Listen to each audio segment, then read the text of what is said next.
This is a cool little adapter that goes to the bottom part of your Pocket 3. So you have this part right here that goes in your USB-C of the Pocket 3, and it has the clips and clamps on the side to hold it in place.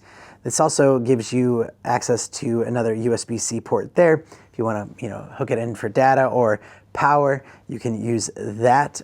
And then it has action fingers at the bottom. So if you want to hook this up to any action mounts to get some really cool shots, or you can shut that and it has a quarter thread mount, so you can use that with like a tripod or selfie stick.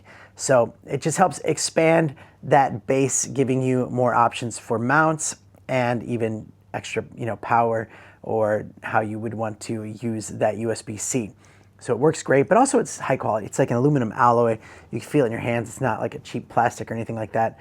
Very strong, and I like it a lot. It's a great accessory to have. If you have a Pocket 3, this is something you're gonna want, and you'll find a lot of use for it. So highly recommend this, and thanks for watching.